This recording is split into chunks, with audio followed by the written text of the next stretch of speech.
Hey everyone, my name is Rouge, and welcome to I Am Beauty and the Beast. I created this show because over the last 5 years, I have been undergoing the biggest metamorphosis, the biggest changes and growth of my life, and I'm 37 years old. I jumped into a marriage in my early 20s, got stuck in a toxic dynamic for about a decade, got out of it, divorced, became lost, alone, grieving, confused, but at the same time, confronting my inner self, growing my inner self through the years of trial and error, therapy, and powering through the good and bad days, or crying myself to sleep. I'm not a therapist or a doctor, but I'm someone who's been through the ringer. I've been chewed up and spit out, and yet I am now the happiest and most fulfilled I've ever been. I run a successful creative business. I have multiple hobbies that I love, friends that I cherish and who cherish me, family I can count on, and 2 amazing kids that challenge me to be, my best every day. I want to be a role model for them. I'm here sharing my journey and the lessons I've learned so that others may realize that they're not alone.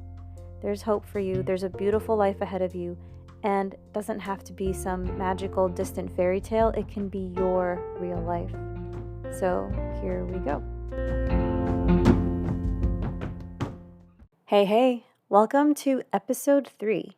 I'm going to be talking about boundaries. You may have heard this term before. You may already be very familiar with it, but I'm going to talk about it because this is quite possibly the biggest thing that I didn't understand growing up or even while I was married. And it's taken me a long time to figure out what my boundaries are. And so I want to share what I've learned because the concept of boundaries was so foreign to me, but it was possibly the most impactful change in my life. So I want to talk to you about what they are and how to find them and then how to set boundaries. Imagine if all of us just walked around without skin, right? Just flesh, bones, cartilage, tissue just fully exposed. Oh, can you imagine? We'd die. We'd get infections and diseases and insect bites, and oh my gosh, we wouldn't survive without our skin, right? Boundaries are your skin. So, first step, knowing how to even figure out when a boundary is being violated. I like to think of Peter Parker and his spidey sense, or your gut feeling, or your intuition, or your little voice. They're an indication that a boundary is being crossed or violated or pushed, and they make you feel some kind of way. It can be fear, it can be anger, shock, frustration. You feel explosive emotions, or over time when your boundaries are constantly being walked all over because you don't even know what they are, you start to feel sadness or depression, resentment for other people in your life, maybe loneliness, even bitterness, a sense of emptiness or a lack of purpose. Maybe you feel a lot of anxiety or fatigue, or you feel drained all the time. Those are all possible side effects of poor boundaries or the lack of boundaries. So there are different types of boundaries, and you may be the one whose boundaries are being crossed, or remember, we all have Beauty and the Beast, right? You might be like the beast, the toxic beast, who's the one pushing other people's boundaries. So let's talk about what types of boundaries one may have. There's boundaries with time, like time of day, amount of time. There's boundaries with mental and emotional energy. There are physical boundaries, financial boundaries, and to me, a combination of the above is autonomy, and a lack of boundaries in autonomy can also happen. So that I'll go into it into more detail in a moment. You can have boundaries that are being violated in a combination of any of the above. There may be other boundaries as well that I didn't mention here. So let's go over those different boundaries I just said. So, time boundary. This can sound like, hey, do you have a few minutes? Can you stay a little longer? Or, hey, can you give me an extra 20 minutes for free of your time, like if you run a business? Or someone's late for a meeting or a date. Someone cancels last minute or doesn't even cancel, they just no show. Or someone strings you along with false hope and they have wasted your time, years maybe, of your life. You can also have mental and emotional boundaries.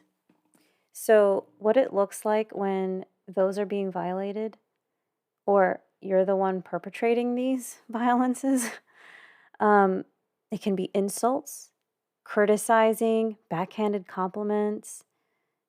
So, mental and emotional boundaries is when it messes with your head a little bit. Somebody's doing something that makes you feel demeaned or manipulated, or someone that's all like tit for tat. On a more toxic side, this can look like lying or gaslighting, circular arguments, bringing up the past into a present argument. By the way, that's called fighting dirty, and I'm going to address that in my relationship and dating as Beauty and the Beast series. I'm going to have a lot to share about that. But physical boundaries, these can be a little more obvious than the time or the mental boundaries being violated because it can look like uninvited touching from a friend, a family member, or a stranger. They're invading your personal space or your bubble. It can even be causing you physical harm or something that's like tickling. Yeah, tickling is a violation of someone's physical boundary if it's not welcomed, if they're telling you to stop. Unfortunately, some of this is, going into abuse territory, but it's better to just talk about it and put it out there, okay? When someone, like a loved one, a spouse, a significant other, is using their body or an object like a freaking vehicle to block your driveway or to block you from leaving the house or leaving a room, they're using their physical presence to intimidate you. That's violating a physical boundary. If they're forcing you to eat certain foods or try certain things that you're not ready to do or you just don't want to, that is violating your physical boundary. You get to choose what goes into your body. And if someone's trying to guilt trip you into that, there's a combination of things going on there. Violating your body in any way is a violation of physical boundaries. Destroying or stealing your things or threatening to destroy or steal your things or hiding them from you or playing pranks on you that you're not into, that's physical.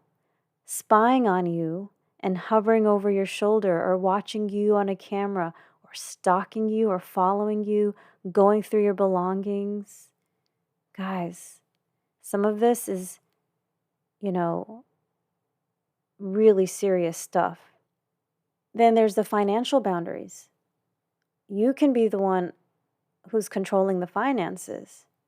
Maybe you're keeping your spouse in the dark because you don't want them to know how much money you have or how much money you're spending on certain things and you're not telling them or they're not telling you or one of you is spending money without communicating with the other person or someone is limiting the resources, limiting how much you can spend, tracking how much you're spending, borrowing money and then never paying it back, or paying it back but after a lot of time has passed or constant reminders.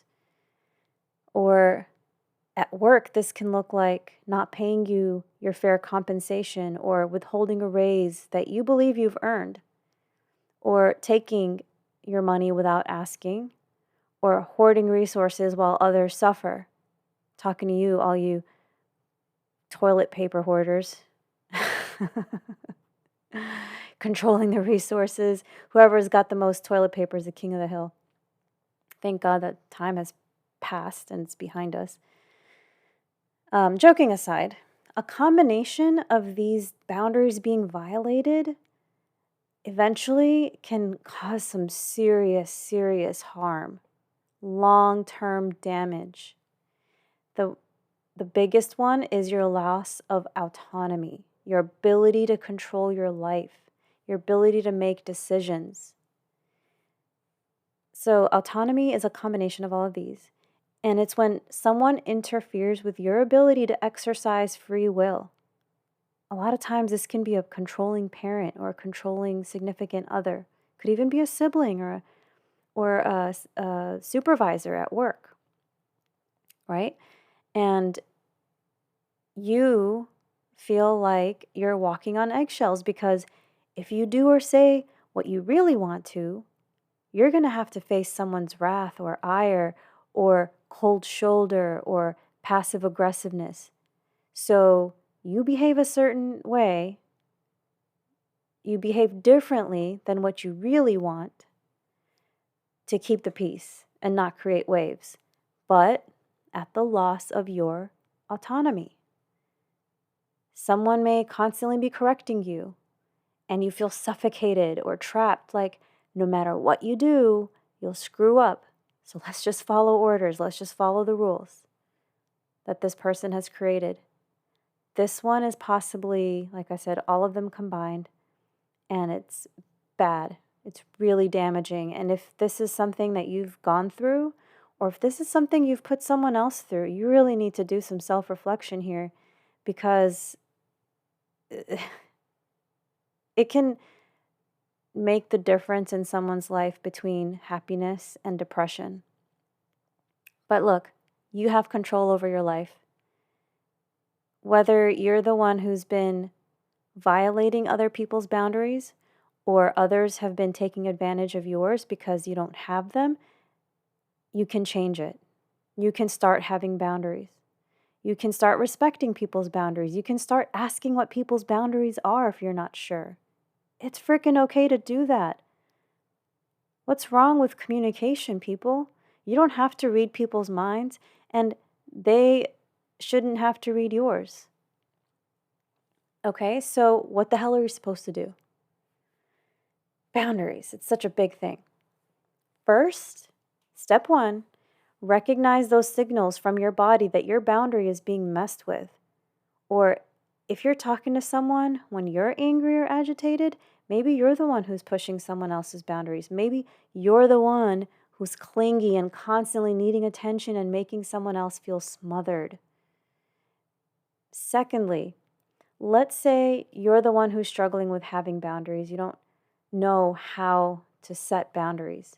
So figure out, let's say you recognize that sign, right? Something's not right. I don't feel right. There's something that just bothers me right now. Figure out what type of boundary this person is pushing and figure out what you want instead. Next, practice saying no, or practice setting limits with small things first if this is hard. For example, if someone asks you to listen to a story about so-and-so and you have somewhere to be, like your couch, and you want to watch the next episode of Game of Thrones, say to this person, hey, I have to get home, but I can spare 3 minutes if you actually want to spare 3 minutes, right? Or you could say, hey, if it's not an emergency, I'd rather talk about it tomorrow. I'm exhausted. Setting boundaries is hard work, especially if you're more of a people-pleasing Cinderella type, or I hate to use female examples all the time, but one that comes to mind, a male example of a people pleaser is, have you seen Sonic the Hedgehog, the new movies? If so, there's a character in there, Agent Stone. He's Dr. Eggman's / Dr. Robotnik's assistant. And this assistant, Agent Stone, does whatever he's told. And he's okay with being insulted and all. And he's an intelligent guy. But Dr. Eggman is constantly insulting him. And Like Cinderella, he also never really sets any boundaries with the people that are violating them, either because it's hard, or they're too afraid, or they're like, well, this is the best I'm going to have, so I'll just have to deal with it, or they just hope that one day they'll be rewarded for all of this difficulty. I get it. Setting a boundary is hard. I struggled with this I still struggle with it, honestly. I have to catch myself. I have to recognize, like, ooh, something doesn't feel right. What is it? What's going on in my brain? What's happening?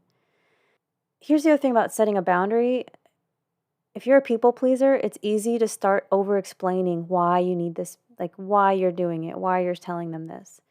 But you don't need to tell them your whole life story as to why you're setting the boundary. Just start with an I statement. I'm sure you've heard this before, like use I statements. Okay. An example.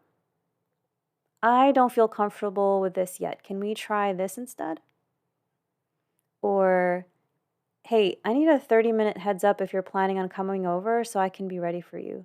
Or, hey, I'd love for you to come over, but Friday nights are my nights to myself to just relax after a long week. So could we maybe do a Saturday morning brunch instead? So you figure out what you want and state it. And you don't have to be mean about it. You don't have to snap at them. Just tell them. Tell them what you need. You can also say something like, hey, have I mentioned to you how much I appreciate it when I'm not feeling well and you just give me space to think? It just lets me cool down and I can just gather my thoughts. That's a very positive way of telling someone a boundary, which is when I'm upset, leave me alone, but in a different way. Or if you run a business and people take advantage of you, they cancel at the last minute, or they show up late, or they want more time, you can set boundaries. You can have no-show fees, or you can add on a fee if they take up more of your time. So there are ways to remedy people taking advantage of you and your boundaries. You can set boundaries. And the thing about it is, they aren't meant to be hurtful or mean. They're meant to protect you and keep you sane and keep you safe. You can absolutely set boundaries with kindness and firmness at the same time. Beauty and the Beast, remember? Considerate, but assertive. Kind, but assertive. Now, there are tons of books on this subject, and Instagram pages upon Instagram pages, and gurus out there on boundaries. So please feel free to look into this a bit more, whether it's a book or social media or shoot, even some reels. I've seen some pretty good reels on Instagram. Key takeaways. So just recap. Feel your radar beeping when something's going on. Figure out what it is specifically that's bothering you. Decide what you want instead and lay down the boundary. Okay? Here's the thing about boundaries that you also need to know. They can change and adapt as you grow and change. Maybe your cutoff time used to be, your curfew used to be 1 a.m. when you were 23 or 24 years old. But now you're 38 and you get tired at 9 p.m. Who gives a shit? It's your body, your peace of mind. You get to decide what works for you and for how long. And the moment you decide it's no longer serving you the way it was intended, you can change it. It's okay. Boundaries are not set in stone. They're not the law of the land. The whole purpose of boundaries is to keep you safe and sane. Okay? Here's the other thing about boundaries. How others react to your boundaries is not your responsibility. When you set a boundary for your well-being and someone doesn't like it, that's for them to figure out. You don't need to feel guilty about it. Again, remember the toxic trait of martyrdom? Oh, I can't set a boundary. I'm going to hurt their feelings. Stop that shit. Stop it. Snap out of it. You got to take care of yourself. How are you supposed to take care of anyone else if you're running on empty, right? You got to have those boundaries. They allow you to function at a higher level. When you have boundaries and when other people respect your boundaries, you're going to get so much time back, so much emotional, mental energy back, financial things under control. I know this is a big topic, and I'll probably make more episodes on it. Maybe even on each of those different boundaries needs more attention. But look, how someone reacts to your boundary is not your responsibility. Now, I do want to say that there's a caveat to this. If you're truly afraid of someone's reaction to your boundary, like if you're setting down a boundary and you're afraid that they're going to hurt you, you probably want to do this in a public place or with friends or family around. Or if it's a workplace issue, like there's a punk that's picking on you at work, maybe get HR involved. But you don't have to suffer. You can and should have boundaries. You can and should enforce them. And you can be kind but assertive when you set these boundaries. And if you haven't already, go back and listen to episode 2, which is about having the courage to do hard things, because setting boundaries is freaking hard. So I understand if you need time to make this happen, but let me tell you, it is worth it. It is so worth the effort. It is life-changing. Let me know if you have any questions about boundaries. I'd be happy to come back to this subject again in the future in another episode. Until then, remember, you are beauty and the beast, and you can do hard things, and you can have some freaking boundaries. All right, see you next time.